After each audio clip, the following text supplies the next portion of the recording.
그가 찔림은 우리의 허물 때문이요 그가 상함은 우리의 죄악 때문이라.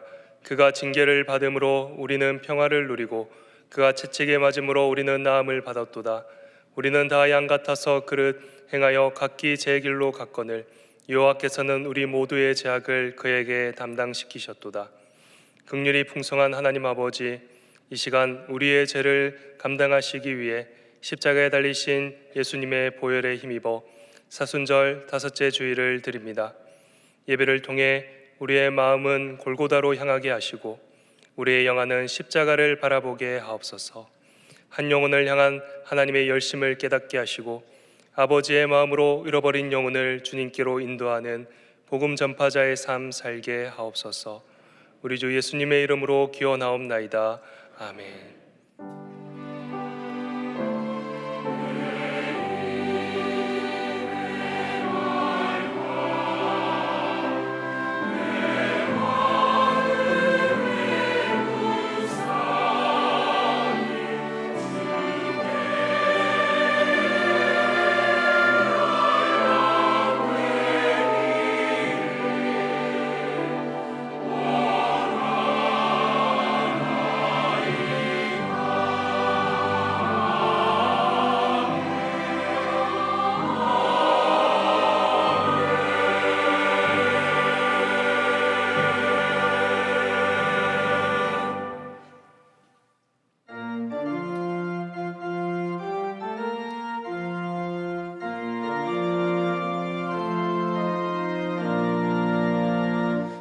구세주를 아는 이를 찬송하고 찬송하세.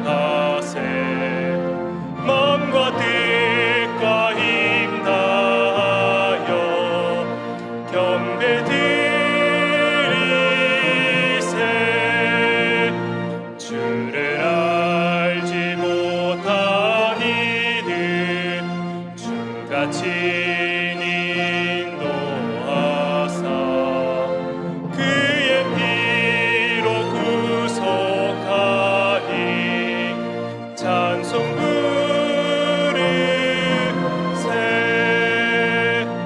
약한 사람 도움받아 시험 중에 참게 되니 모든 죄를 이기리는 믿음뿐이라.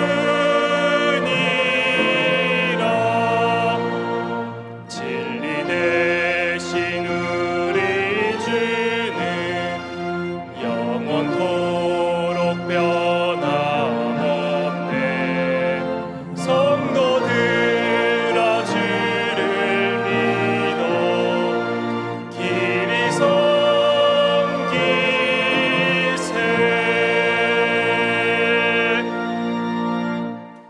지난 주간 우리의 삶을 돌아보며 침묵으로 참회의 기도를 드리겠습니다.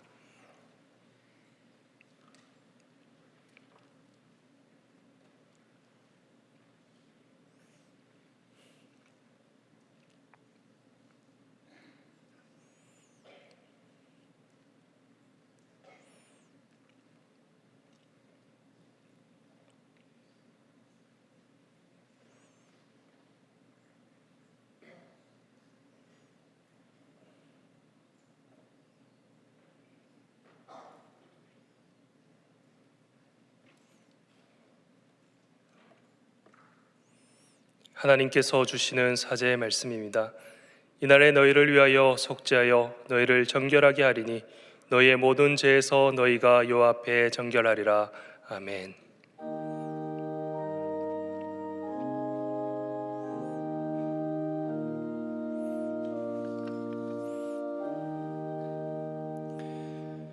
나는 전능하신 아버지 하나님 천지의 창조주를 믿습니다.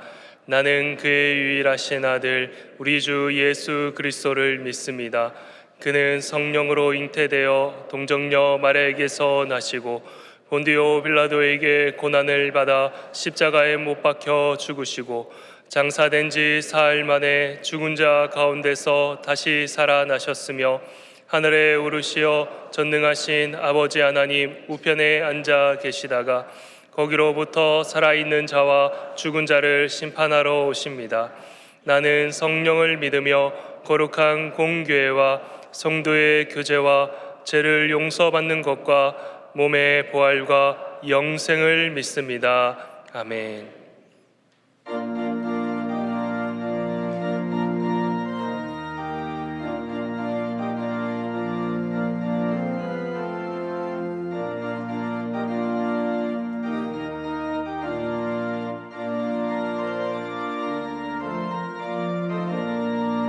오랫동안 모든 죄 가운데 빠져 더럽기가 한량 없던 우리를 아무 공로 없이 구원함을 얻어 하나님의 자녀 지금 되었네. 주의 그 사랑 한량 없도다.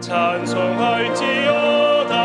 예수의 공로 주의 그 사랑 한량 없도다.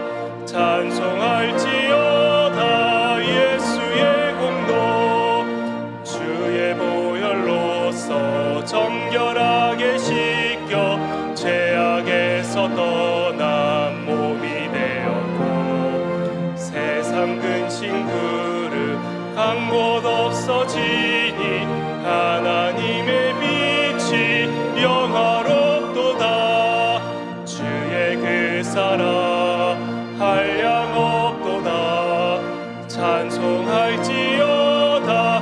예수의 공로 주의 그 사랑 한량 없도다. 찬송할지어다. 예수의 공로 죄의 깊은 장과 든 세상의 꿈을 어서 깨어나라. 나의 친구여 은혜 받은 날과 구원 얻을 때가 지금 온 세상에 선포되었네. 주의 그 사랑 한량 없도다.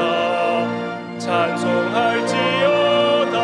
예수의 공로 주의 그 사랑 한량 없도다. 찬송할지어다. 예수의 공로. 자막을 보시면서 함께 교회 공동기도를 드리겠습니다. 우리의 산 소망이 되시는 하나님, H국에서 사역하시는 황요셉 에스더 선교사님을 붙들어 주셔서 맡은 사명 끝까지 잘 감당하게 하시고 어려운 이웃들을 위한 섬김의 사역 위에 풍족한 은혜를 더하여 주옵소서.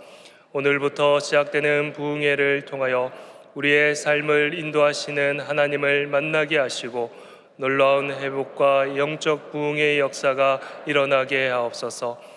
이 땅 가운데 생명의 주권자 되신 하나님의 통치가 이루어지게 하셔서 대하를 보호하는 생명윤리의 기준이 바로 세워지게 하시고 어려운 상황 가운데 있는 많은 이들이 주님의 보호하심 속에 평화를 누리게 하옵소서. 담임 목사님의 가정과 사역을 축복하옵소서. 주여 우리를 불쌍히 여기소서. 주여 우리를 불쌍히 여기소서. 주여 우리를 불쌍히 여기소서. 이제는 나라와 작정한 한 영혼을 위하여 한우들을 위하여 기도를 드리겠습니다. 하나님 아버지, 이 나라의 민족을 긍휼하게 여겨주시고 주님의 말씀에 온전히 순종하는 나라 되게 하여 주시옵소서. 위정자들이 하나님만을 바라보게 하여 주시고 하늘의 지혜를 간구하여 백성을 잘 섬기게 하여 주시옵소서. 우리가 작정한 한 영혼들을 위해서 기도하며 나아가오니 우리의 헌신과 수고를 통하여 그들이 하나님의 자녀가 되는 놀라운 은혜가 있게 하여 주시옵소서. 환우들을 위해서 기도 올려드립니다. 육신의 연약함으로 인하여 넘어지지 않게 하여 주시고 끝까지 믿음으로 주님만 바라보는 환우들 되게 하여 주시고 주의 역사가 나타나게 하여 주시옵소서.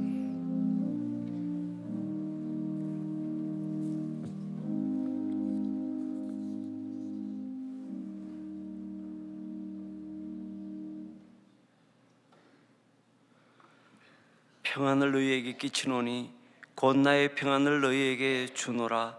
너희는 마음에 근심도 말고 두려워하지도 말라. 아멘.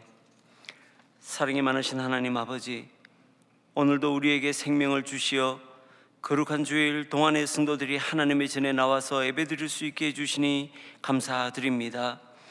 이 시간 마음과 정성을 다해 예배드리오니 우리 예배를 받아주시고 우리에게는 하나님의 평안을 허락하여 주시옵소서. 사랑의 하나님, 지나간 우리의 삶을 돌아보면 믿음으로 살지 못하고 두려움 속에 흔들리며 살았음을 고백합니다. 보이는 현실 앞에서 하나님보다 그 현실을 더 크게 보았고 그 사람의 말과 세상의 소리에 흔들려 하나님을 온전히 신뢰하지 못했음을 고백하오니 우리의 연약함을 아시는 하나님, 우리를 용서하여 주시옵소서. 그러나 이 시간 우리 십자가의 은혜를 붙들고 나아가오니 예수님의 보혈로 우리의 죄를 씻어주시어 정결한 마음과 깨끗한 영으로 하나님 앞에 서게 하여 주시옵소서. 내가 두려워할 때에 하나님을 의지하리라고 고백한 다윗처럼 두려움 때문에 하나님을 믿는 것이 아니라 두려움 가운데에서도 하나님을 선택하는 것이 하나님을 믿는 것임을 깨닫게 하여 주시고, 하나님에 대한 믿음으로 인간의 한계에서 나오는 두려움을 넘어서게 하시어 하나님만 바라보는 동안의 모든 성도들이 되게 하여 주시옵소서. 사랑의 하나님, 삶의 질고를 지고 살아가는 동안의 성도들을 위하여 기도드립니다. 특별히 질병으로 고통받는 성도들을 위해 기도드리오니 육신의 연약함으로 인해 하나님의 치료의 손길을 기다리는 성도들에게 하나님께서 친히 치료하여 주시고, 치료 중에 있는 성도들에게 믿음을 다하여 주시며 두려움이 아닌 평안으로 그 마음을 채워주시되, 의사들 손길 위에 하나님의 지혜와 능력이 머물게 하셔서 이 시간 온전히 회복되게 하여 주시옵소서. 경제적 어려움과 생계의 위기 속에 눈물로 기도하는 성도들을 기억하여 주시길 간구합니다. 사업의 문이 닫히고 일터를 잃고 생활비를 걱정하며 하루를 버티는 성도들에게 하나님께서 친히 길을 열어 주시옵소서. 동안의 성도들이 사람의 도움보다 하나님의 도우심을 더욱 의지하게 하시되 광야에서 만나를 주셨던 하나님의 신실하심을 매일 매순간 경험하게 하여 주시옵소서. 가정의 불화와 갈등으로 인해 고통받는 성도들을 불쌍히 여겨주시어 남편과 아내 사이에, 부모와 자녀 사이에 무너진 관계를 회복시켜 주시옵소서. 오라, 우리가 여호와께로 돌아가자. 여호와께서 우리를 찢으셨으나 도로 낫게 하실 것이요 우리를 치셨으나 도로 싸매어 주실 것이라고 하신 말씀을 의지하여 기도하오니 동안의 성도들의 상한 심령을 이 시간 위로하여 주시고 회복시켜 주시옵소서. 하나님께서 세우신 동안교회를 위하여 기도드립니다. 삶의 현장을 하나님의 나라로 세워가는 저희 동안교회를 사랑하여 주시되 죄악된 세상에서 하나님 말씀을 지키는 파수꾼의 역할을 감당하고 하나님만 영광 받으시는 교회가 되게 하여 주시옵소서. 오늘 드리는 모든 예배와 사역 위에 하나님의 평안이 가득하게 하시며 하나님의 나라가 확장되는 도구로 동안교회를 사용하여 주시옵소서. 우리 김영준 목사님을 담임 목사님으로 세워주셔서 감사합니다. 영육간에 강건하게 하시어 날마다 목양이 지경이 넓혀지도록 능력과 환경을 더하여 주시고 혼탁한 이 세상에서 하나님의 귀한 종으로 사용되게 하여 주시옵소서. 특별히 영육간에 강건하게 하시되 육신의 세포 하나하나마다 악한 것이 있으면 사라지게 하시고 강건케 회복하게 하여 주시옵소서. 오늘 말씀을 전하실 때 성령의 기름 부으심을 더하여 주시어 그 말씀이 우리의 생각을 새롭게 하고 삶의 방향을 진리 위에 세우는 능력의 말씀이 되게 하여 주시옵소서. 우리를 대신하여 하나님께 찬양드리는 시온 찬양대의 찬양이 하나님께 영광이 되고 우리에게는 은혜의 시간이 되게 하여 주시옵소서. 여호와는 동안의 성도들에게 복을 주시고 지키시기를 원합니다. 여호와는 그의 얼굴을 동안의 성도들에게 비추사 은혜 베푸시기를 원합니다. 여호와는 그의 얼굴을 동안의 성도들을 향하여 드사 평강 주시기를 원합니다. 이 모든 말씀을 우리를 사랑하시어 십자가에서 돌아가시고 부활하신 예수 그리스도 이름으로 기도드렸습니다. 아멘.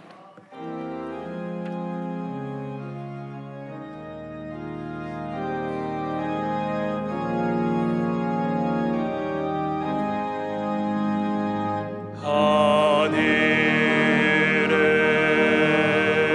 계신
참 좋으신 하나님, 우리를 세상 끝날까지 함께 동행해 주시겠다고 약속해 주시고 또 우리를 고아와 과부처럼 버려두지 않겠다고 말씀하신 주님, 그 말씀 힘입어 나그네처럼 살아갈 수밖에 없고 광야길을 걸어갈 수밖에 없는 우리 인생길에 소망을 가지고 날마다 믿음으로 걸어가는 주의 성도들이 모여 함께 예배를 올려드립니다.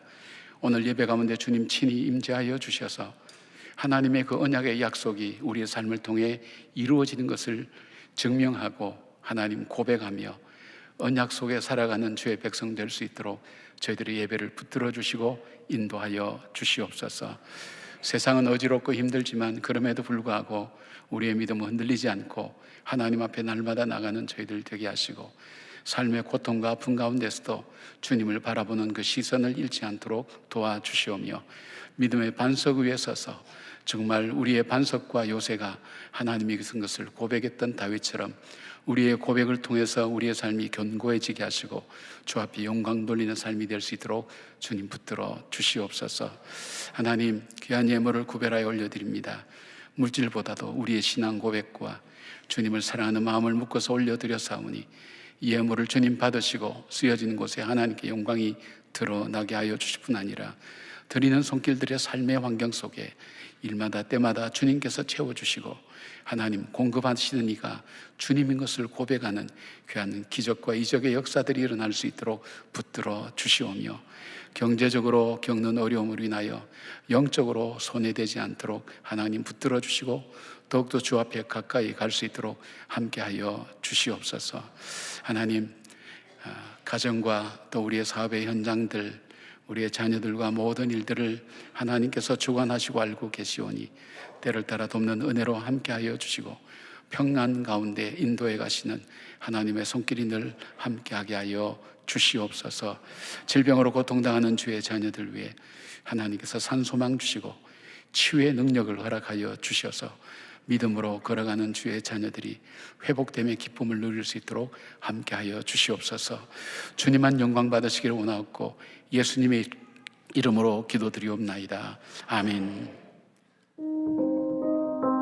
모두가 봄을 말하지만 여전히 어둠 속에 홀로 남겨진 이들이 있습니다. 기적을 믿기엔 오늘 하루가 너무나 고단한 사람들. 조그만 어디 식당 가도 당당하지가 못한 거야. 내 자신이 이렇게 살다 보니까. 세상의 시선에 자꾸만 작아지는 마음. 그 고단한 어깨 위로 우리가 전하는 따뜻한 안부.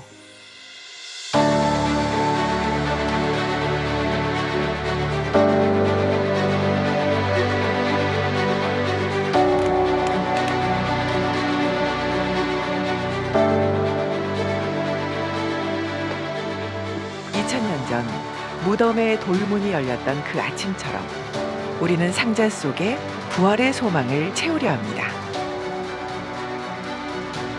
이것은 단순한 생필품이 아니라 다시 살게 하는 부활의 첫 소식입니다. 이 상자들은 누군가의 눈물을 닦으셨던 예수님의 손길이 됩니다. 부활은 기념하는 것이 아니라 함께 살아내는 것입니다. 당신이 전한 상자 하나가 누군가에겐 부활의 증거가 됩니다. 안녕하세요. 서울동안교회 목사님, 성도님들 반갑습니다. 매년 도와주셔서 감사합니다.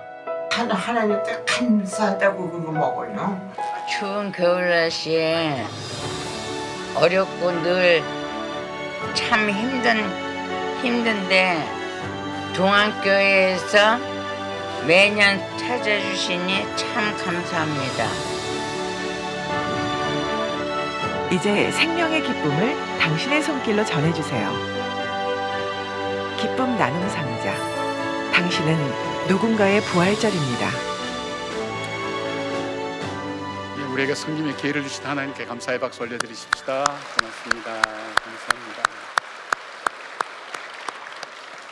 감사합니다. 우리 다시 부활의 기쁨을 함께 어려운 이웃들과 나누는 시간이 되었습니다. 저희들이 19년째 계속해서 섬기고 있죠. 우리보다 부활절을 더 기다리는 분들이 많이 있습니다. 얼마나 감사한 일인지요. 이 사랑이 하나씩 증거되면서 전해지면서 부활의 기쁨을 그들도 누릴 수 있도록 우리가 함께 사랑으로 나눌 수 있었으면 좋겠습니다. 우리 마지막 멘트가 참 중요하죠. 누군가에게 당신의 이 선물이 그들에게는 부활절이 됩니다는 그 귀한 고백들을 우리가 생각하면서 또 다시 기쁜 감상대를 시작할 수 있기를 바랍니다. 여러분께서 함께 해주시면 좋겠습니다. 갑자기 표정들이 많이 굳어지시는데 저는 영상 예배를 드렸기 때문에 전혀 낯설지가 않습니다. 근데 여러분은 저를 굉장히 낯선 얼굴로 지금 보고 계신데 얼굴 좀 펴시고요. 예, 웃는 모습으로 옆에 있는 분들과 우리 인사하겠습니다. 주님의 평강을 기원합니다. 주님의 평강을 기원합니다. 예, 우리 격려하십시다. 기도하면 됩니다. 기도하면 됩니다. 선포합니다. 잘 되고 있습니다. 잘 되고 있습니다. 예, 고맙습니다. 여러분 기도해 주셔서 안식월 잘 다녀왔습니다. 결혼한 딸과 이렇게 시간을 보낼 수 있다는 게 얼마나 감사한가 하는 생각을 했고요. 마침 사이가 군대를 갔기 때문에 우리 세 식구만 아주 잘 지냈습니다. 좀 죄송한 표현이지만 그러면서 어떻게 이 아이가 컸는가, 어떻게 가정생활하는가 하는 것을 좀 살피면서 예배드리면서 정말 우리 성도님들 주일마다 우리 가정을 위해서 기도하는 것이 헛된 것이 아니구나 하는 것을 했고요. 놀랄만한 변화는 성경 필사를 하고 있더라고요. 뭐 시키지도 않았는데 본인이 성경 필사를 하면서 그렇게 또 하나님 앞에 기도하고 또 기도를 시켜 보았거든요. 기도를 하나하나 조목조목 하는 걸 보면서 악이라고 생각했는데 어느새 이 아이도 성인이 되어서 자기의 삶을 하나님 앞에서 살아가는구나 생각을 했습니다. 가정 얘기를 너무 오래 해서 죄송합니다. 근데 여러분의 기도 덕분이라고 그렇게 말씀드리려고 이런 설명을 드리는 겁니다. 고맙습니다. 오늘 저녁부터 3일간 신년 말씀 부흥회로 우리가 열게 됩니다. 봄이면 만물이 소생하고 다시 생동하는 그런 계절인데 우리의 영적인 것도 다시 일어나야 되겠습니다. 지금 우리 환경은 아주 추운 겨울과 마찬가지입니다. 전쟁 있고 경제적으로 여러분 굉장히 어렵고요. 또 그것보다 더 어려운 것이 지금 우리나라 경제 지표를 보면서 이게 올라가고 추락하면 어디까지 떨어질 건가, 지금 정상적인 것은 아닌 것 같은데 저는 뭐 경제에 대해서 잘 모르는데도 그런 걱정이 되는데 사업하시는 분들 또 자영업 하시는 분들은 얼마나 힘든가 이런 생각들을 해봅니다.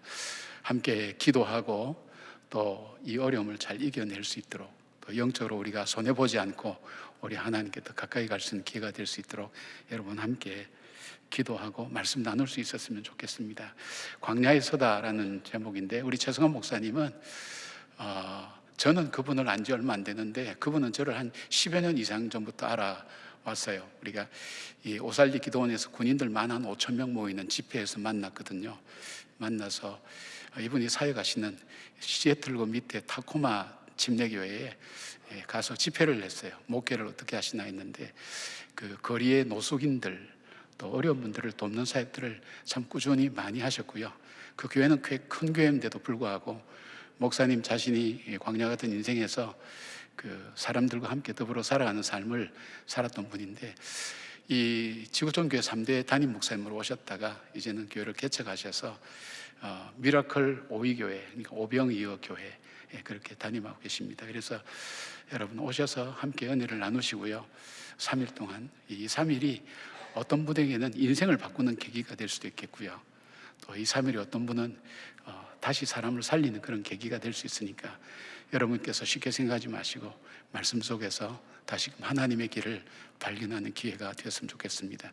오늘 저녁부터 시작입니다. 오늘 저녁은 우리 7시에 시작하고요. 내일부터는 7시 반에 시작하게 됩니다. 여러분께서 꼭 기억하시고요. 직장에서 오시는 분들을 위해서 식사를 제공하니까 여러분 기억하시면 좋겠습니다. 그리고 다음 주일이 고난주간입니다. 우리 고난주간마다 특별 새벽 기도를 하죠. 기도할 제목들이 참 많은데 우리 새벽마다 나와서 우리 교회가 교인들이 합심해서 함께 기도할 수 있는 그런 시간입니다. 또 새벽에 나오면 또 여러분께서 아침을 드시고 가실 수 있도록 준비도 해드리고요. 그래서 우리 아이들에게도 영적인 추억을 심어주는 중요한 계기가 되기도 합니다. 모두 합심해서 함께 할 수 있도록 여러분께서 일주일밖에 되지 않으니까 시간을 잘 구별해서 함께 하시면 좋을 것 같습니다. 그리고 그 월드 비전에서 이 고난주간 묵상집을 배부하고 있습니다. 우리가 다음 주일날 하루하루 이렇게 주님의 고난주간을 하루하루 주님은 어떻게 사시고 십자가로 가셨는가 하는 것을 묵상할 수 있는 책자를 만들었어요. 조책자를 만들어서 여러분에게 다 배포해 드리니까 여러분이 식구 수만큼 갖고 가셔서 함께 다음 주일을 참 경건하게 그렇게 보낼 수 있는 기회가 되었으면 좋겠습니다. 그리고 그 바나바가 지금 조금 모질한다고 그러는데 우리 삶 자체가 섬김에서 출발하잖아요. 태어나면서부터 일방적인 섬김을 받잖아요. 부모님으로부터. 그리고 지금도 누군가의 섬김을 통해서 우리의 삶이 유지되고 있거든요. 근데 그걸 좀 의식적으로 이 섬김에 대한 귀한 삶의 가치를 깨닫고 또 여기서 훈련받고 그걸 통해서 영적으로 성장하는 기회가 되어서 여러분이 훈련을 통해서 이 섬김을 통해서 더 풍성해지길 바랍니다. 아직 계획을 세우지 않는 분들은 계획을 세워서 함께 참여할 수 있도록 그렇게 해주시면 좋겠습니다. 오늘 처음 나온 우리 어린이가 있습니다. 이 어린이는 정홍강 목사님, 우리 청년부 담당하는 정강 목사님 그 아들입니다. 그래서 정말 귀하게 태어난 아들입니다. 여러분께서 같이 우리가 축복하는 기도 하겠습니다. 저희 교회 오면 아이를 다 낳아요. 그게 참 놀랄만한 일이에요. 그래서 전국에 있는 목사님들한테 다 공지해서 아이 낳고 싶은 사람은 저희 교회로 오시라고 그렇게 말씀드리고 싶어요. 참 귀하게 섬기고 어려울 때 청년부를 맡아서 잘 사역하는 귀한 목사님입니다. 우리 함께 우리 하성입니다. 정하성 위해서 우리 축복 기도하겠습니다. 함께 기도하겠습니다. 하나님, 하성이가 엄마와 아빠 품에 안겨서 주님의 전에 이 강단에 올라왔습니다. 성도님들 앞에 섰고 하나님 앞에 섰습니다. 주께서 이 땅에 믿음의 부모를 통해서 오게 하셨고 우리 교회 공동체의 귀한 가족으로 이 자녀를 보내주셔서 하나님 감사를 드립니다. 이 아들이 가정의 기쁨만이 아니라 우리 교회와 또 이 아들이 살아가는 그 시대에 기쁨이 되는 삶을 살 수 있도록 복과 은혜를 베풀어 주시기를 원합니다. 이 땅을 살아가면서 하나님 육체의 강건함을 주셔서 그 삶이 하나님 육체적으로 연약해지지 않도록 도와주시고 장수하는 축복의 사람이 되게 하여 주시고 하나님 그 마음속에 온유하고 겸손한 마음 주셔서 하나님께서 땅을 기업으로 얻는 축복의 사람이 되게 하시고 때를 따라 돕는 하나님으로 함께 하셔서 정한 마음을 창조하시고 정직한 영을 새롭게 하셔서 구원의 즐거움이 떠나지 않는 영적인 하나님의 귀한 아들로 잘 자랄 수 있도록 도와주시기를 원합니다.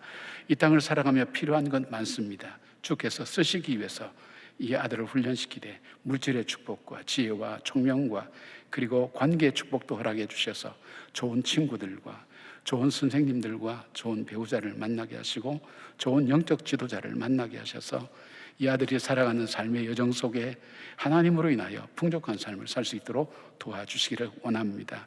목회자의 가정입니다. 하나님 이 자녀를 특별히 축복하여 주셔서 하나님 더 큰 하나님의 꿈을 가지고 믿음 안에서 잘 걸어갈 수 있도록 하나님 축복해 주시고 우리 목사님에게 특별히 말씀의 능력과 은혜를 더하시고 사모님께 지혜와 은혜를 더하셔서 이 가정이 이 자녀를 하나님의 선물을 아름답게 세워나갈 수 있도록 하나님께서 필요한 것을 때로 따라 공급하여 주시기를 원합니다.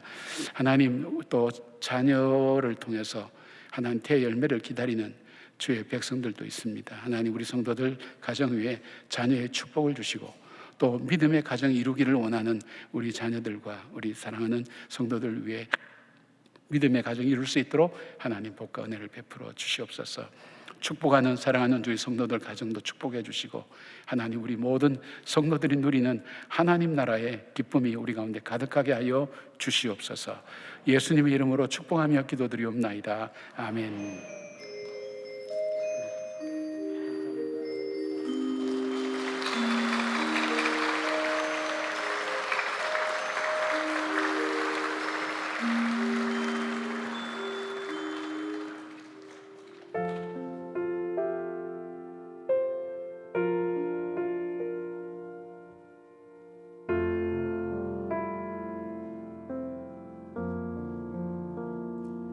어둠 속 헤매이던 내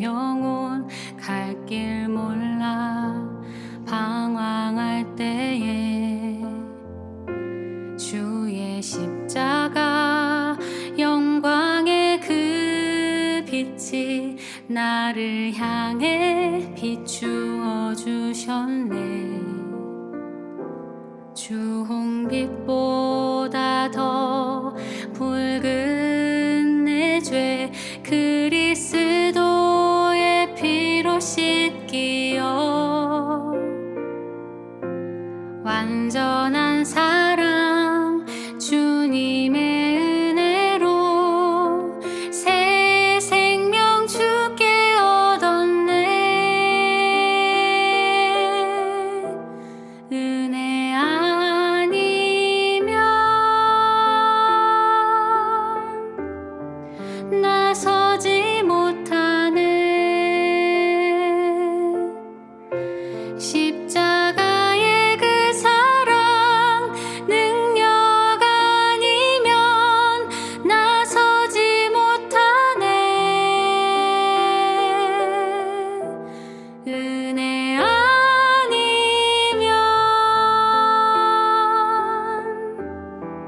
나서지 못하네. 놀라운 사랑 그 은혜 아니면 나서지 못하네.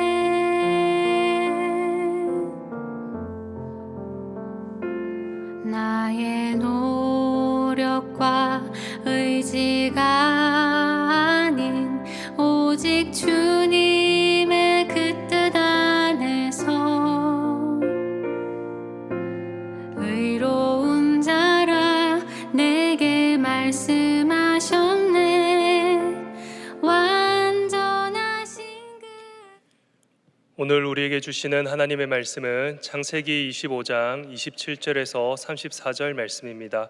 다 함께 일어나셔서 하나님의 말씀을 경청하겠습니다. 그 아이들이 장성함에 에서는 익숙한 사냥꾼이었으므로 들사람이 되고 야곱은 조용한 사람이었으므로 장막에 거주하니 이삭은 에서가 사냥한 고기를 좋아하므로 그를 사랑하고 리브가는 야곱을 사랑하였더라. 야곱이 죽을 쑤었더니 에서가 들에서 돌아와서 심히 피곤하여 야곱에게 이르되 내가 피곤하니 그 붉은 것을 내가 먹게 하라 한지라. 그러므로 에서의 별명이 에돔이더라. 야곱이 이르되 형의 장자의 명분을 오늘 내게 팔라. 에서가 이르되 내가 죽게 되었으니 이 장자의 명분이 내게 무엇이 유익하리요. 야곱이 이르되 오늘 내게 맹세하라. 에서가 맹세하고 장자의 명분을 야곱에게 판지라. 야곱이 떡과 팥죽을 에서에게 주매 에서가 먹으며 마시고 일어나 갔으니 에서가 장자의 명분을 가볍게 여김이었더라. 이것은 하나님의 말씀입니다. 아멘.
아멘.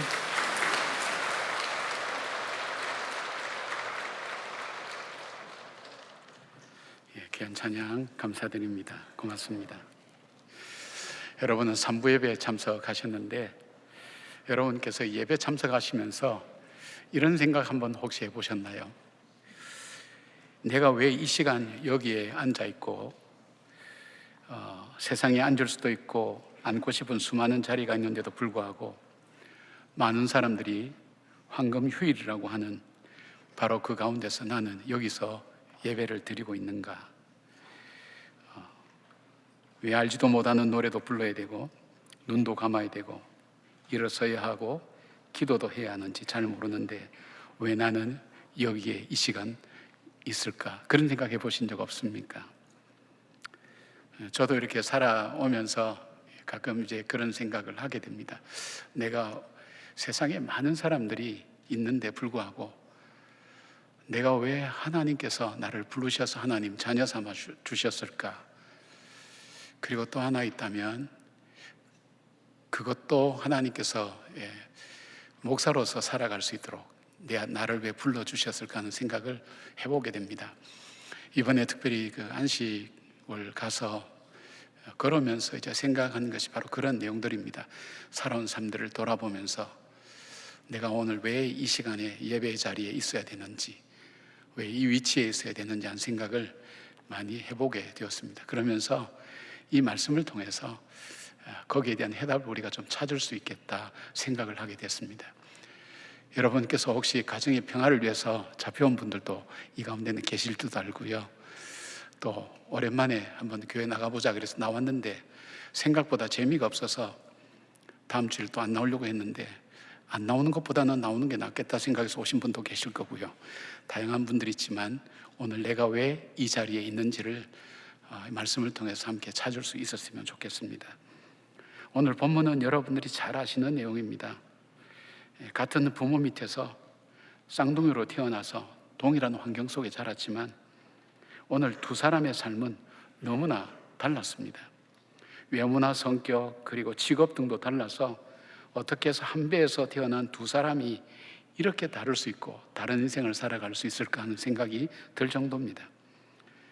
에서는 맏아들로 태어나서 들에서 사냥하면서 살아가는 사람으로 남자답고 외형적이면서 사냥꾼으로서 탁월한 사람일 뿐 아니라 인간관계도 좋아서 많은 친구들이 따르는 사람이었습니다. 반면에 야곱은 밖에서 생활하는 사람이 아니라 집에서 엄마 리브가를 도와서 살림을 하는 소심스럽고 내성적인 사람으로 그렇게 표현되고 있습니다. 근데 이런 차이뿐 아니라 이 두 사람의 운명을 근본적으로 나누게 만든 이유가 있습니다. 이미 말씀드린 외모나 성격이나 삶의 모습보다도 더 근본적인 이유가 있다는 것입니다. 그것이 바로 오늘 저와 여러분들을 이 자리에 있게 한 이유와 동일한 것이라고 저는 그렇게 생각합니다.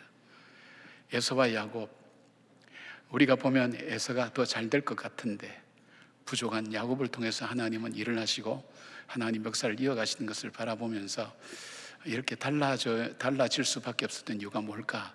그 생각을 해봅니다. 첫 번째로 생각해 볼 수 있는 것이 하나님의 절대 주권 때문입니다. 오늘 여러분들이 이 자리에 계신 것은 하나님의 절대 주권 때문입니다. 말이 좀 어려워서 좀 풀어가면서 좀 설명을 드리겠습니다. 하나님께서 세상을 창조하시고 에덴 동산에 아담과 하와를 창조하신 다음에 하나님과 함께 살게 했습니다. 그런데 아담과 하와가 죄를 지어서 에덴 동산에서 쫓겨나게 되고 그뿐 아니라 하나님의 심판날에 놓이게 되었습니다. 하나님은 아담과 하와를 죄로 말미암아 사망과 영원히 멸망받을 수 없도록 만들었습니다. 그러나 하나님은 그대로 두지 않고 구원의 길을 열어주셨습니다. 창세기 3장 15절에 보니까 여자의 후손은 내 머리를 상하게 할 것이요 라고 말씀하시면서 장차 예수 그리스도를 통해서 바로 이 인류들이 구원받을 길을 하나님이 열어주실 것을 언약으로 주셨습니다. 이게 이 창세기가 크게 두 파트로 나눠지는데 1장부터 11장까지를 하나님께서 전체를 통해서 구원의 역사를 설명하고 있다면 12장에 와서는 하나님의 구원의 역사가 특별한 아브라함이라는 한 사람을 통해서 그 구원의 역사를 하나님이 열어가십니다. 그래서 이 아브라함이 어떻게 믿음의 사람으로 살아가는지, 그리고 어떻게 하나님의 언약을 이루는 사람으로 사는지 그 모습을 설명해 주면서 정말 하나님의 축복을 이어갈 사람이 어떤 사람인가, 구원받을 사람은 어떻게 살아야 되는가 하는 부분을 설명해 주고 있죠. 근데 이 아브라함이라는 사람은 성경에 특별하게 언급되어 있는 사람은 아닙니다. 그는 갈대아 우르에서 우상을 섬기는 사람이고요.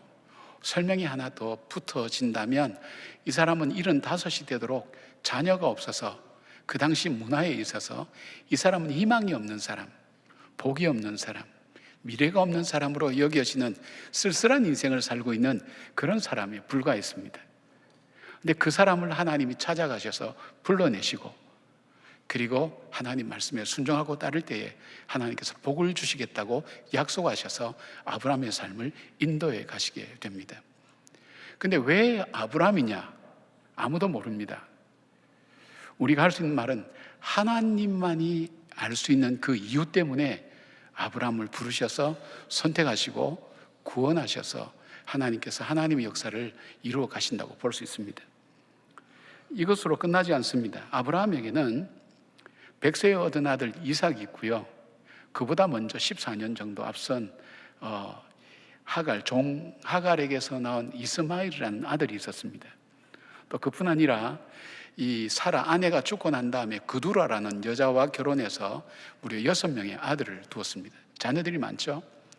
근데 그 많은 자녀 중에 하나님께서는 바로 사라와의 관계 속에서 태어난 이삭이 언약의 씨, 약속의 씨라고 하나님 그렇게 말씀하셨습니다. 아마 다른 좋은 아들도 많았을 거예요. 그런데 왜 이삭을 선택하셨을까? 몰라요. 그는 하나님만이 아는 이유가 있었기 때문에 그랬을 것이다. 그렇게밖에 생각할 수 없어요. 그것으로 끝나지 않습니다. 오늘 이 본문에 나타나는 이 이삭의 아들이 에서와 야곱이라는 사람이 있어요. 에서는 제가 말씀드린 것처럼 이 맏아들로서, 이 장자로서 그 모든 축복권을 이어갈 수 있는 그런 자격을 갖춘 사람입니다. 그리고 성격도 좋고 남자답고 멋있고, 그리고 정말로 그 아버지가 좋아하는 그런 사람입니다. 거기에 비해서 야곱은 볼품이 없죠. 뭐 이렇게 표현하면 좀 죄송합니다만은 볼품이 없는데 왜 하나님께서 야곱을 택하셨는가? 리브가가 이렇게 뱃속에서 아이들이 막 요동치니까 하나님께 여쭤봤어요. 하나님, 이게 무슨 일입니까? 그런데 내 뱃속에 두 민족이 있다.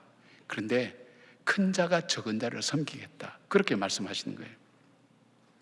그렇게 말씀하시고 주님께서 이 이삭과 리브가에게 이 야곱을 통해서 하나님께서 일을 하시겠다는 것을 말씀합니다. 왜 야곱을 택하셨을까? 몰라요. 하나님만이 아는 이유. 그걸 좀 더 풀어서 신학자들이 이렇게 정리했어요. 하나님의 절대 주권이다. 창조주 하나님만이 결정하고 선택하는 것, 바로 그 섭리 때문에 이렇게 이루어졌다. 그렇게밖에는 설명할 수가 없어요. 그러니까 그 사람을 선택할 만한 인간적인 이유가 아무것도 없어요. 이 창세기 25장 23절에 나오는 말씀, 여호와께서 그에게 이르시되 두 국민이 내 태중에 있구나. 두 민족이 내 복중에서부터 나누이리라. 이 족속이 저 족속보다 강하겠고 큰 자가 어린 자를 섬기리라 하셨더라. 이렇게 말씀하셨는데 이 말씀을 바울은 로마서 9장 10절에서 13절에 이렇게 쓰겠어요. 그뿐 아니라 또한 리브가가 우리 조상 이삭 한 사람으로 말미암아 임신하였는데 그 자식들이 아직 나지도 아니하고 무슨 선이나 악을 행하지 아니한 때에 택하심을 따라 되는 하나님의 뜻이 행위로 말미암지 않고 오직 부르시는 이로 말미암아 서게 되려 하사 리브가에게 이르시되 큰 자가 어린 자를 섬기리라 하셨나니 기록된 바 내가 야곱은 사랑하고 에서는 미워하였다 하심과 같으니라. 그렇게 설명을 했어요. 해석을 했어요. 왜 이 사람을 하나님의 언약의 백성으로 부르시고 복 주시고 구원해 주신지는 하나님만이 아는 이유를 신학자들이 말씀드린 것처럼 하나님의 절대 주권이라고 그렇게 표현했어요. 에베소서 1장 11절 보니까 모든 일을 그의 뜻의 결정대로 일하시는 이의 계획을 따라 그렇게 말씀하고 있고요. 로마서 9장 15절에는 내가 긍휼히 여길 자를 긍휼히 여기고 불쌍히 여길 자를 불쌍히 여기리라 하셨으니라고 말씀하고 있어요. 하나님의 절대 주권이에요. 하나님 마음대로예요. 정리하면 하나님의 선택은 어떤 신분이나 조건, 자격이나 능력 등에 달려있는 것이 아니라 전적으로 하나님의 주권적 선택이라는 것이죠. 로마서 9장 8절에 있는 말씀처럼 곧 육신의 자녀가 하나님의 자녀가 아니라 오직 약속의 자녀가 씨로 여기심을 받느니라고 그렇게 말씀합니다. 이 인간적으로 보면요, 야곱보다는 에서가 훨씬 더 탁월하죠. 장점도 많고 능력도 있습니다. 여기에 비하면 야곱은 표현되는 그 이미지가 야비하고 보잘것없는데 하나님 야곱을 선택하셨죠. 하나님의 주권적 선택인데 야곱의 입장에서 보면 주권적 은혜죠. 이유가 없어요. 그냥 은혜라고밖에는 표현할 수가 없어요. 바로 아브라함과 이삭과 에서의 후손을 통해 이렇게 돼야 되는데 하나님께서 아브라함과 이삭과 야곱의 후손을 통해서 메시아 예수 그리스도가 오셔서 인류를 구원하신다고 그렇게 말씀하시는 거예요. 우리의 죄로 멸망과 심판의 운명에 처할 수밖에 없는 우리를 예수 그리스도의 십자가의 보혈로 씻으시고 죄 용서하시고 구원하여 주신다는 것입니다. 근데 이제 이 질문을 이제 우리한테 던져야 돼요. 그런데 그러면 내가 왜 구원을 받았느냐? 내가 왜 하나님이 나를 부르셨냐? 하나님의 부르심은 다양할 겁니다. 여러분 중에 예수를 믿게 된 계기가 오늘 또 예배에 나온 이유가 다 있을 거예요. 각자 한 사람이 다 이유가 있을 거예요. 그런데 왜 나냐? 내가 하나님 보시기에 다른 사람보다 탁월한 것이 있느냐? 대단한 조건을 가지고 있느냐? 없어요. 우리가 우리 자신을 알잖아요. 자기가 분명히 하나님의 선택을 받을 만한 능력이 있다고 생각하는 사람은 그 사람 그 생각부터가 죄를 짓고 시작하는 거니까 그럴 사람은 없을 거고요. 알아요, 자기 자신이. 그리고 그 하나님이 자기 아들을 죽여서까지 나를 구원하실 만한 가치가 나한테 있을까? 그렇게 생각해 보신 적 없어요? 없어요. 그건 하나님의 절대 주권이에요. 하나님 마음이에요. 하나님의 그 절대 주권의 하나님이 나를 향하여 불러내시는 거예요. 나를 하나님의 약속의 자녀로 나를 택하신 거예요. 이게 놀랄만한 일이잖아요. 세상에 많은 사람들 중에 그래서 우리는 이 찬송을 부를 수밖에 없죠. 하나님의 은혜로 이 쓸데없는 자 왜 구속하여 주는지 난 알 수 없도다. 모르는 거예요. 여러분이 오늘 이 자리에 있는 것은 하나님께서 여러분을 지명하여 부르셨어요. 하나님의 자녀 삼아 주셨어요. 그래서 오늘 이 자리에 있게 되는 것입니다. 성경은 우리가 하나님을 사랑하는 것이 아니라 하나님이 우리를 먼저 사랑해 주셨다고 말씀합니다. 그리고 우리를 선택하여서 하나님의 자녀 삼아 주시고 구원해 주셨습니다. 사도 바울은 이 감격적인 이 놀라운 신비로운 하나님의 섭리를 로마서 5장 8절에 이렇게 고백합니다. 우리가 아직 죄인 되었을 때에 그리스도께서 우리를 위하여 죽으심으로 하나님께서 우리에 대한 자기의 사랑을 확증하셨느니라 말씀합니다. 같은 로마서 5장에 보면 우리가 죄인 되었을 때만 나오는 게 아니고 우리가 연약할 때, 여러분 세상 사람도 연약한 사람 사용 안 합니다. 강한 사람, 능력 있는 사람 쓰지 연약한 사람 쓰지 않아요. 근데 바울이 우리가 연약할 때, 세상에서 쓸모없다고 여겨지는 바로 그런 나 자신, 연약할 때 하나님이 가장 싫어하는 것이 죄예요. 그 죄인이란 말이에요. 하나님이 정말 싫어하는 내가 죄인이 되었을 때, 그것보다 더 심각한 것은 하나님을 대적하는 원수가 되었을 때, 그때도 하나님께서는 우리를 택하시고 하나님 자녀 삼으신 것을, 그리고 사랑하신 것을 증거하기 위해서 십자가에 자기 아들을 못 박아 죽게 함으로 인해서 얼만큼 나의 하나님의 선택이 확실하며 분명하며 얼마나 하나님이 사랑하시는가 하는 것을 증거로 보여주셨다는 거예요. 십자가를 통해서. 아멘이십니까? 예. 그 이유가 오늘 저와 여러분이 여기에 올 수 있게 된 겁니다. 하나님의 절대 주권이. 다른 사람에 대해서 몰라요. 그러나 내 자신의 인생을 돌아볼 때 하나님의 절대 주권 속에서 내가 오늘 이 자리에 와 있구나 하는 것을 고백해야 되는, 이걸 깨닫게 되면 내가 왜 이 자리에 있을까라는 질문이 바뀌어서 어떻게 내가 이 자리에 있을 수 있을까, 이런 질문으로 바뀌어요. 그리고 구속해 주신 그 하나님에 대해서 뭘 고백할 수 있냐면 감사와 은혜라는 것을 고백할 수 있는 거예요. 사랑하는 여러분, 여러분이 어떤 모습으로, 어떤 모양으로, 어떤 사정으로 우리 이 예배에 참석한지 전 잘 모르겠습니다. 다 이유가 있을 겁니다. 그러나 분명한 것은 하나님께서 어떻게 하셨든지 여러분들을 택하셔서 하나님의 자녀 삼으셨고, 우리가 희망이 없을 때에도, 죄인이었을 때에도, 그리고 하나님과 원수가 되었을 때도 우리를 사랑하기를 포기치 아니하시고 끝까지 붙드셨던 하나님의 은혜가 우리 가운데 있기 때문에 오늘 여기 온 겁니다.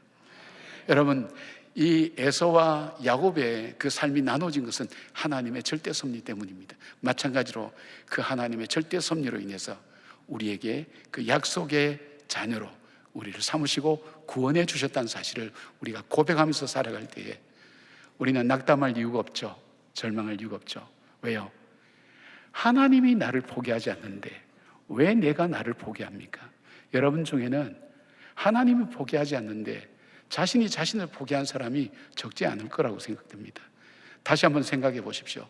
그 존귀하신 하나님, 나를 창조하시고 생사복을 주관하신 그 하나님이 나에게 너는 끝이야, 너는 희망이 없어, 넌 소용이 없어, 그렇게 선언하지 않고 말씀하지 않는데 왜 내가 내 스스로에게 그렇게 하냐고요.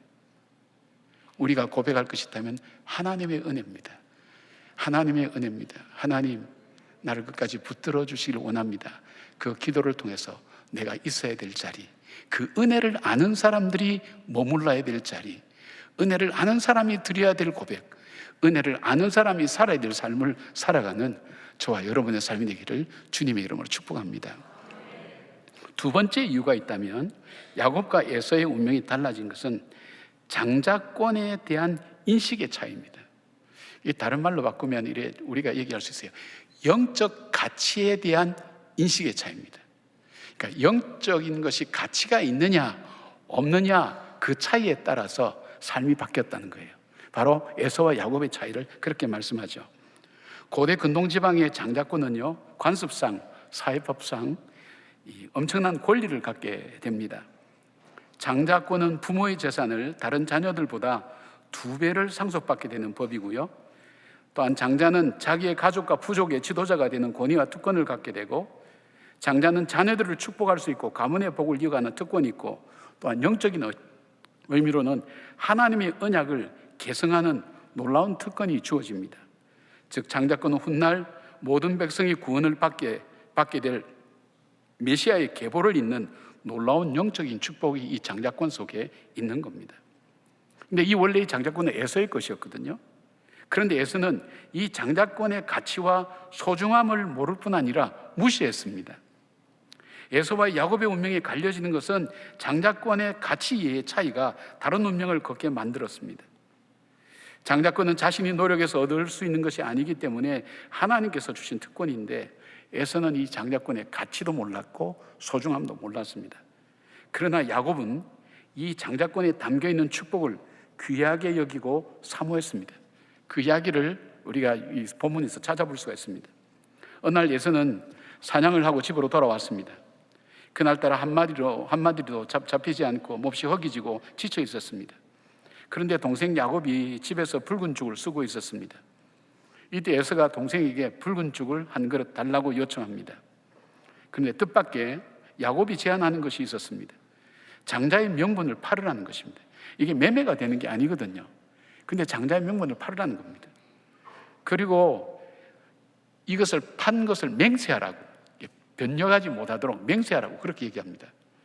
근데 이럴 때에 에서가 무슨 생각을 하는가 하면 이런 말을 하죠. 32절 보니까 에서가 이르되 내가 죽게 되었으니 이 장자의 명분이 내게 무엇이 유익하리요. 그러니까 에서의 생각은 뭐냐면 지금 내가 죽게 되었는데 이 팥죽 한 그릇보다도 장자의 명분이 중요하지 않다는 거예요. 이 숨어있는 축복의 신비를 그는 몰랐던 거예요. 그것을 경시했다는 거예요. 여기에 34절 보니까 에서가 장자의 명분을 가볍게 여겼다 그렇게 되는데, 가볍게 여겼다는 히브리어 이 빠자라고 하는 이 말은 멸시했다, 비웃다, 업신여겼다. 왜 그렇게 생각했는가 하는 건 뒤에 우리가 세 번째 좀 다루려고 합니다. 장자의 명분에 대한 가치를 그는 전혀 몰랐어요. 그래서 히브리서 12장 16절에는 이렇게 얘기합니다. 음행하는 자와 혹 한 그릇 음식을 위하여 장자의 명분을 판 에서와 같이 망령된 자가 없도록 살피라고 그렇게 말씀합니다. 음행하는 것과 음식 한 그릇 팥죽을 파는 것, 장자의 명분을 팥죽 한 그릇에 파는 것을 동일하게 보았어요. 그 충동과 이 쾌락을 위해서 살아가는, 그 자기 만족을 위해서 살아가는 그 삶을 동일하게 본 거예요. 그래서 그것 때문에 장자의 명분을 파는 일이 없도록 하라고 그렇게 말씀하고 있는 거예요. 망령된이라는 단어라는 것은 믿음에서 떠났다는 그런 말입니다. 그러니까 그의 속에 하나님에 대한 의식이나 하나님의 가치에 대한 부분이 없어요. 그리스도인, 영에 속한 그리스도인이 아니라 육에 속한 그리스도인이라는 것입니다. 이 말이 뭐냐면 그는 부모님도 믿는 사람이고 할아버지부터 믿음의 조상이고 지금도 믿음의 축복으로 살아가는데도 불구하고 그 믿음의 가치가 갖는 놀라운 축복의 신비를 에서는 몰랐어요. 그리고 그것을 그가 받아들이지도 않았어요. 에서의 믿음은 한 그릇의 팥죽 때문에 믿음의 길에서 떠나서 영적인 축복의 모든 것을 하루아침에 다 잃어버렸어요. 제임스 몽고메리 보이스 목사님은 에서가 팥죽 한 그릇의 장자권을 잃어버린 것은 단순히 장자권이 아니라 중요한 세 가지를 동시에 잃어버렸다고 그렇게 얘기하는 거예요. 그 장자권을 포기하는 순간, 첫째는요, 그리스도의 죽으심의 축복을 잃어버렸다 그래요. 우리는 하나님의 언약의 성취로 이 땅에 오신 메시아 그리스도로 말미암아 구원을 받죠. 그런데 장자권을 잃어버리면 이 구원의 사실을 받아들이지 않는 것과 마찬가지입니다. 아브라함과 이삭과 에서가 되어야 되는데 그가 장자권을 팔아버리니까, 포기해버리니까 아브라함과 이삭과 야곱을 통해서 계속 계승된 하나님의 구원의 축복이 메시아 되신 예수 그리스도의 십자가를 통해서 우리에게 온 것입니다. 그러니까 장자권을 잃었다는 것은 그리스도께서 십자가를 통해서 우리를 구원하시고 부활하시고 재림하셔서 다시 오시는 언약의 복음의 약속의 자녀가 되지 않는다는 거예요. 그 모든 축복을 잃어버렸다는 거예요. 한계를 잃어버린 게 아니라는 거예요. 복음이라고 하는 우리의 총체적인 축복의 모든 것을 다 잃어버린 것과 마찬가지라는 거예요. 두 번째, 그는 성경의 모든 진리를 받아들이지 않는 것과 마찬가지라고 그랬어요. 이 말씀 뭐냐면, 여러분이 보면 성경은 어떻게 되어 있어요? 성경은 성령의 감동함으로 기록된 것으로 교훈과 책망과 바르게 함과 의로 교육하기에 유익하다 그랬어요. 여러분, 인생을 살면서 바른 교훈을 가지고 사는 것이 참 축복입니다. 이 죄를 범죄하는 사람들 보면 이상한 논리를 펴잖아요. 그 이유 없이 화낸 사람 보면 자기 나름대로 자기의 의가 있어요. 이상한 논리를 갖고 있어요. 바로 살아갈 수 없어요. 그래서 어떻게 합니까? 바른 교훈을 가지고 인생을 살아가는 사람 복되다 그러잖아요. 성경 속에는 바른 교훈이 있어요. 성경에 좋은 가치관이 있어요. 그 가치관이 미국을 만들었고 우리 한국의 초창기에 선교사들이 들어와서 만들어서 한국을 이만큼 만들게 된 거예요. 좋은 가치관이.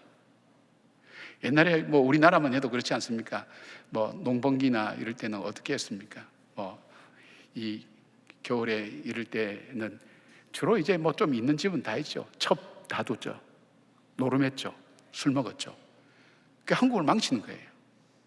근데 기독교가 들어와서 선교사님 들으면서 그건 잘못된 거다.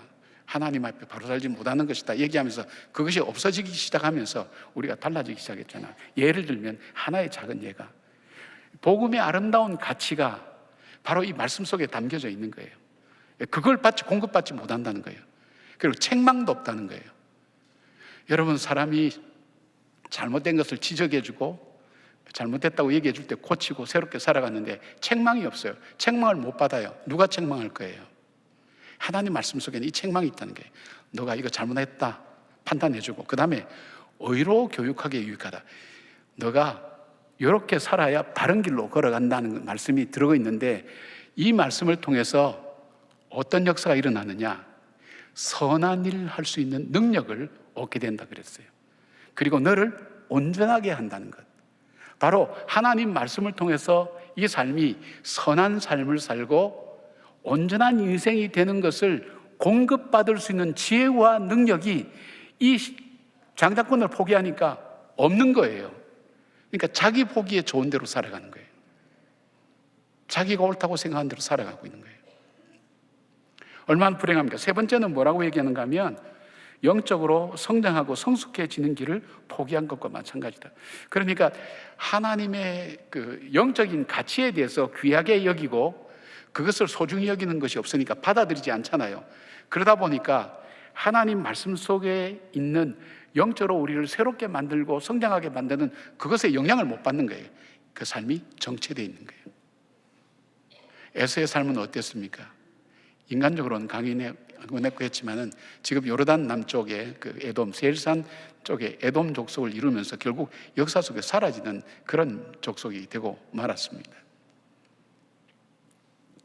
사랑하는 여러분, 오늘 우리는 에서처럼 영적 장자권의 축복의 가치와 은혜를 우리는 무시하고 살아가는 것은 아닌지 모르겠어요. 하나님을 알고 하나님의 은혜를 받는 사람들에게 있어서 이 예배라는 것이 얼만큼 내 인생에 영향을 주고 내 정서나 내 성격과 내가 살아가는 삶 속에 얼마나 힘이 되고 얼마나 내 삶을 주장하고 나에게 용기를 주고 아름답게 살아갈 수 있는 정말 눈에 보이지 않는 그 가치가 이 예배 가운데 있다는 것을 아는 사람은 예배를 포기하지 않아요. 기도를 통해서 내 삶을 하나님과 교제하면서 바로 이 기도를 통해서 하나님의 능력을 덧입고 살아갈 수 있다는 것을 받아들이지 않으면 이 기도의 가치에 대해서 모르니까 기도하자 그래도 기도할 수가 없어요. 그 가치를 인정하지 않는 거예요. 받아들이지 않는 거예요. 찬양하는 것, 섬기는 것, 사랑하는 공동체 알 수가 없는 거예요. 그러니까 선택하지 않는 거예요. 이 가치관의 인식이라는 게 참 중요합니다. 하나님의 복음 속에 담겨진 축복의 비밀을 아는 사람. 그래서 주님께서 우리의 눈을 열어 주의 법에 귀한 것을 알게 하시고 깨닫게 해달라고 시편 기자들이 고백하는 이유가 거기 있어요. 영적인 것을 볼 수 있는 그 가치의 신비로운 가치를 볼 수 있는 은혜를 달라고. 왜요? 그것을 따라 우리는 살아갈 수 있기 때문입니다. 눈앞의 이익과 육체적인 욕망 향해서 걸어가기를 원해서 영적 장자권을 팔아버리지는 않고 있는지 우리 자신을 한번 살펴보시기 바랍니다. 에서처럼 현실의 눈에 보이는 그리고 자기가 있는 그 배고픔 때문에 보이지 않는 그 축복의 아름다움을 포기하고 짓밟고 살아가고 있지는 않는지 우리 자신을 한번 살펴보기를 바랍니다. 에서처럼 팥죽 한 그릇에 보이진 않지만 영적으로 담겨진 신비한 하나님의 축복을 우리가 오늘도 무시하고 살아간다면 여러분은 이 자리에 있을 수가 없는 거예요. 여러분이 생각하는 더 가치 있고 더 좋은 자리, 그 자리를 선택할 수밖에 없는 거예요. 여러분이 이 자리에 있다는 건 뭘까요? 바로 영적인 가치의 의미를 여러분이 알고 계시다는 거예요.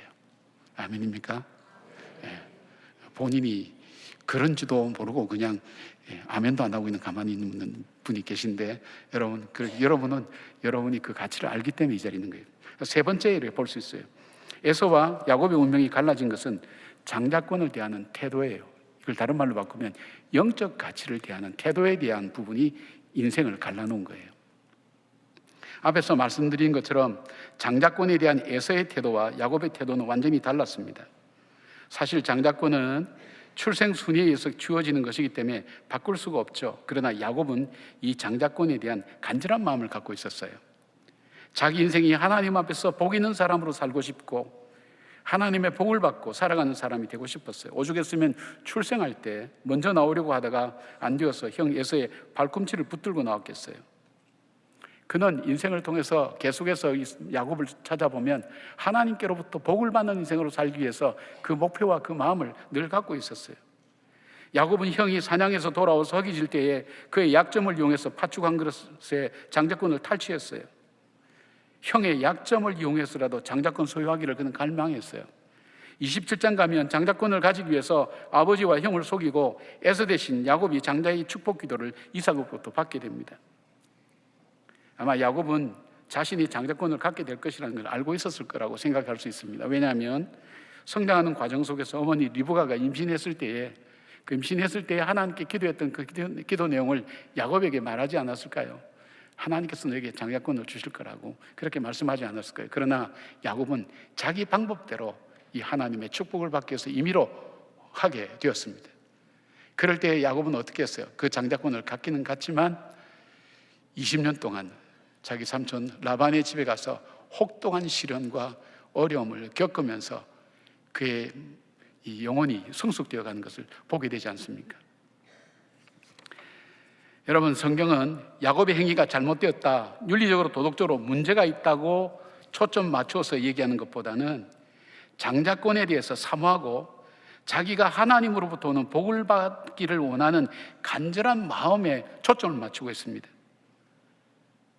야곱의 생애를 보면 장자권 이후에 고난과 시련의 삶으로 연단을 받죠. 그러나 그 속에 하나님께서 주신 그 장자권의 축복을 사모하는 마음을 갖고 있었기 때문에 그의 삶은 어려운 중에도 하나님으로부터 멀어지지 않았어요. 여러분, 에서는 보면요, 그가 어려움을 겪을 때 하나님으로부터 한 걸음 한 걸음씩 멀어지기 시작했어요. 야곱은 이 하나님으로부터 받는 복을 그가 사모했기 때문에 어려운 일, 시련을 당할 때에 하나님 앞으로 한 걸음 한 걸음 더 가까이 가게 됐어요. 사랑하는 여러분, 우리가 신앙생활 할 때 정말 이 하나님 주신 이 축복을 사모하지 않는 사람은 시련과 어려움이 올 때 예수를 믿어도 소용이 없구나, 기도해도 소용이 없구나, 내가 이렇게 헌신해도 아무 의미가 없구나, 이렇게 생각하면서 하나님으로부터 서운함을 가지고 점점 멀어져요. 그래서 교회를 나오지 않기도 하고 뜸하기도 하고 아유 내 봉사도 못하겠다 하고 점점 멀어져요. 그러나 이 하나님께서 주시는 그 축복에 대한 사모함이 있는 사람은 그 어려울 때 적극적으로 하나님 앞에 더 나와요. 더 기다리고 더 매달리고 하나님 앞에 기도하고 나가는 하나님의 사람으로 세워져가는 모습을 우리는 보게 됩니다. 사랑하는 여러분, 지금 이 에서의 태도는 34절에 잘 설명되고 있습니다. 야곱이 떡과 팥죽을 에서에게 주매 에서가 먹으며 마시며 일어나 갔으니 에서가 장자의 명분을 가볍게 여김이었더라. 그렇게 되어 있습니다. 이걸 통해서 에서가 이렇게 결정하게 된 어떤 사람인가 하는 걸 보게 되는데, 첫 번째 에서는 자기중심적인 사람이에요. 그 표현 속에서 뭐냐면 그래, 내가 지금 죽게 되었다, 그렇게 생각하는 거예요. 밥 한 끼 안 먹는다고 죽습니까? 근데 자기가 중요한 거예요. 내가 배고픈 게 중요한 거예요. 내가 부족한 게 중요한 거예요. 자기중심적이에요. 자기만 생각하는 거예요. 자기가 만족해야 돼요. 자기중심 사람이에요. 자기 기준에 맞아야 되고 또 자기가 배부르고 자기가 만족해야 돼요. 에서는 또 물질주의적인 사람이에요. 그에게 영적인 것은 별로 의미가 없었어요. 자기의 육체 욕망을 위해서 모든 것을 팔고서라도 그것을 얻으려는 사람이었어요. 모든 것의 기준이 물질이었어요. 물질로 평가합니다. 물질로 바라봅니다. 물질로 자기 삶의 질서와 선택을 정하는 사람이었습니다. 그 다음에 에서는 현실적이고 실용적인 사람이었어요. 세상을 살 때 현실적인 사람 참 지혜롭습니다. 실용적인 사람 보면 부럽습니다. 세상을 강인하게 살 수 있어요. 에서의 삶, 에돔 민족을 보면, 그 족속을 보면 굉장히 강인한 민족이에요. 그렇게 살아요. 현실적으로 굉장히 잘 사는 것처럼 보였어요. 그러나 그에게는 눈앞에 보이는 것만 바라보고 살았지 보이지 않는 그 너머의 세상을 볼 수 있는 눈은 그에게 없었어요. 눈앞에 보이는 것만 보니까 어떻게 됩니까? 여러분, 가룟 유다를 한번 보십시오. 은 30에 그 자기 스승을 팔지, 예수님을 팔지 않습니까? 근데 요한은 바로 이 가룟 유다를 통해서 이 예수님 제자 일행의 재정을 담당했는데 그는 도적이라고 그렇게 표현했어요. 도적이라는 것은 뭘까요? 예수님을 은 30에 파는 그 과정에 가기까지 수없는 선택의 순간순간에 물질적이고 자기중심적이고 육체적이고 현실적인 선택을 하면서 그 삶을 살다가 마지막에 가서는 예수님을 팔아버리는 거예요. 그게 하루아침에 일어난 일이 아니에요. 매일매일 선택을 통해서 바로 그걸 선택하면서 살아오니까 그렇게 살 수밖에 없는 거예요. 조카 롯도 마찬가지죠. 아브라함의 조카 롯도. 자기 삼촌이 하나님의 인도하심을 따라서 복을 받는 거 봤어요. 애굽에서도 구원받는 것도 봤어요. 그러나 그가 정작 정했던 것은 눈에 보이는데 물질적으로 풍성한 것을 선택할 때 그것을 통해서 그가 어려움을 더 겪게 된 것을 보지 않습니까? 이런 사람은요, 영적인 가치를 중요하게 여기지 않습니다.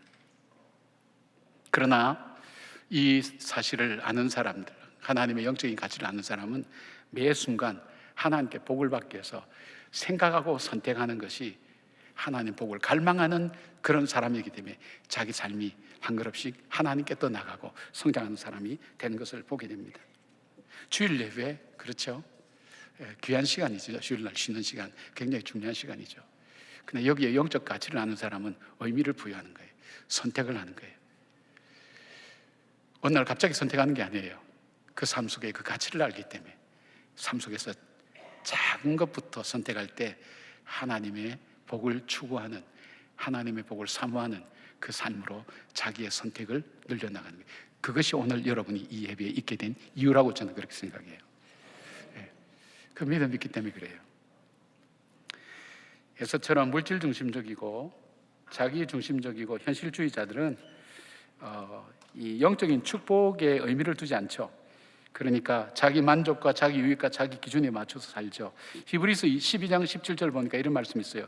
너희 아는 바와 같이 저가 그 후에 축복의 기업을 받으려고 눈물을 흘리며 구하되 버림바가 되어 회개할 기회를 얻지 못하였느니라. 나중에 깨달을 때는 늦다는 거예요.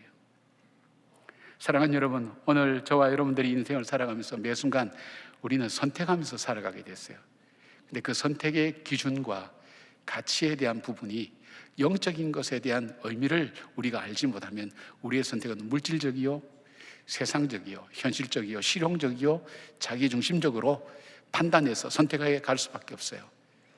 그러나 영적인 가치를 아는 사람은 물질보다는 영적인 것을, 현재보다는 미래를, 현상적인 것보다는 본질적인 것을, 개인적인 것보다는 공동체를, 하나님 나라를 선택하며 살아가게 되어 있습니다. 그것이 바로 그 운명을 바꾸어 놓는 것입니다. 사랑하는 여러분, 여러분의 앞으로의 삶의 선택도 많이 주어질 건데 바로 이 야곱처럼 하나님의 복을 사모하면서 바로 이 하나님의 영적인 복 속에 숨겨있는 그 비밀을 잘 기억하셔서 여러분의 선택과 삶이 하나님 향해 걸어가는 그 삶이 되기를 바랍니다. 제가 집안 얘기를 잘 이렇게 안 해야 되는데 불가피하게 제가 제 주변이 이렇게 가정이냐 이러니까 이번에 가서 이제 딸 집에 가서 보면서 딸이 참 잘 자란 것을 보고 감사하면서 집사람하고 이제 감사했는데 옛날 생각이 났어요. 이 딸에게 이제 음악을 가르치기 위해서 피아노를 가르치기 위해서 이제 피아노를 치게 하는데 이렇게 별로 좋아하는 것 같지 않았어요. 좋아하지 않으니까 뭐 잘 못 치겠죠. 그런데 이제 어떤 집사님이 한 분이 오셔서 목사님 딸은 음악에는 별로 소질이 없고 그림에 소질이 있는 것 같습니다. 그런데 우리 주변에 음악에 정말 탁월한 소질이 있는 그런 아이가 있는데 그 아이를 가르치면 어떡할까요? 그렇게 제게 물어왔다고 생각하십시다. 그렇게 그런 일은 없었어요. 예, 왔다고 생각하십시다. 제가 어떻게 할까요? 합리적으로 생각해야죠. 가능성이 있고 장래가 보이는 사람, 희망이 있는 사람, 그 사람에게 투자하는 게 맞잖아요. 공평하잖아요. 여러분도 그렇게 생각하죠? 저는 한순간도 주저하지 않아요. 이 사람에게 장학금을 줄 수 있어도 제 딸 포기 안 해요. 얘가 피아노를 못 치든 돈이 얼마나 들어가든 그리고 뭐 취미가 없든 어쨌든 간에 제 딸에게 필요하다 그러면 저는 제 딸에게 올인해요. 왜요? 이유는 딱 한 가지예요. 딸이니까. 이 기준이 굉장히 불합리한 거예요. 굉장히 비합리적이에요. 공평하지 않아요. 제 마음만 그런 게 아니라 여러분도 마찬가지일 거예요. 자녀에 대해서. 근데 이 부모의 마음이 하나님께서 오늘 저와 여러분을 보는 마음이라니까요. 하나님께서 여러분 절대 포기하지 않아요. 우리가 죄인 되었을 때, 우리가 연약할 때, 우리가 하나님과 원수 되었을 때도 하나님은 포기하지 않고 자기 아들을 십자가에 못 박아서 나를 구원해 주셨단 말이에요. 그 큰 사랑을 받은 우리를 하나님은 놓지 않아요. 하나님이 나를 구원하신 것은 비합리적인 거예요. 하나님이 나를 구원하신 것은 공평하지 않아요. 나보다 착한 사람, 좋은 사람, 능력 있는 사람 많아요. 그런데 나를 구원해 주셨어요. 그 사랑이 하나님께서 나에게 주신 절대 주권의 사랑이라는 거예요. 저와 여러분이 그 사랑을 받고 지금 살아가고 있다는 거예요. 여러분, 제가 오랜만에 와서 좀 길어져서 죄송합니다. 이제 끝내려고 합니다. 제가 드린 말씀을 기억하면서 정말 여러분이 주일마다 오면서 이 자리에 앉으면서 내가 왜 세상의 많은 자리 중에 이 시간에 여기 앉을까? 영적인 가치를 생각하면서 매일매일 하나님 주시는 복으로 살아가는 우리 모두가 되기를 주님 이름으로 축복합니다. 아멘. 기도하겠습니다. 하나님, 저를 사랑하신 것은, 저를 택하신 것은 실수하신 것입니다. 저는 생각보다 그렇게 똑똑하지 않습니다. 심리가 굳지도 않고요, 그렇게 능력도 있는 것도 아닙니다. 그렇다고 뭐가 깨끗하고 정결하고 그것도 아닙니다. 단점과 불합리함과 연약함과 부족함 투성입니다. 주님께서 저를 택하신 것은 공평하지 않는 겁니다. 좋은 사람 너무나 많습니다. 그런데 왜 나를 택하여 주셨나요? 그런 나를 왜 포기치 않고 아들을 죽이면서까지 나를 살려주셨나요? 나에게 구원의 역사를 베풀어 주셨나요? 하나님, 우리는 은혜로밖에는 고백할 수가 없습니다. 주님의 그 사랑을 나는 그 믿음의 삶을 살아가는 그런 사람이 될 수 있도록 저희들을 붙들어 주시기를 원합니다. 그 큰 은혜를 입은 주님의 백성들이 살아가는 이 땅의 삶 속에 매일매일 영적으로 주님께서 승리하며 하나님 나라가 이루어지는 복된 삶을 사는 저희들 되게 하여 주시옵소서. 예수님의 이름으로 기도드리옵나이다. 아멘. 우리 다 같이 일어나셔서 고백을 담아서 우리 찬양 하나님께 올려드리겠습니다.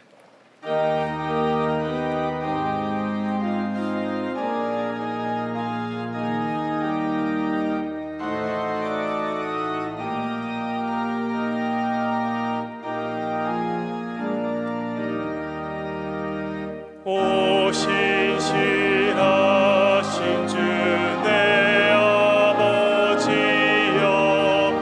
늘 함께 계시니 두려움없네. 그 사랑 면찮고 날 지키시며 어제나 오늘이 한결같이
3월 이달의 말씀을 함께 선포하시겠습니다.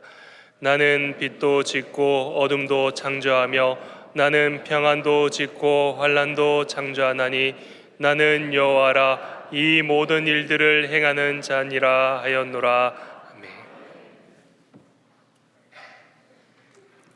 이제는 우리 주 예수 그리스도의 은혜와 우리 하나님의 사랑과 성령님의 감화 감동하심이 가치 없는 나를 주님께서 지명하여 불러서 하나님의 자녀 삼아 주시고 산소만 가지고 이 땅을 살아갈 수 있도록 인도해 주시는 그 사랑에 감격하고 감사하며 그 은혜의 사람이 살아갈 삶을 살기로 다짐하는 주의 모든 백성들 머리 위에 이 나라와 이 민족 위에 지금부터 영원까지 함께 하시기를 간절히 축원하옵나이다.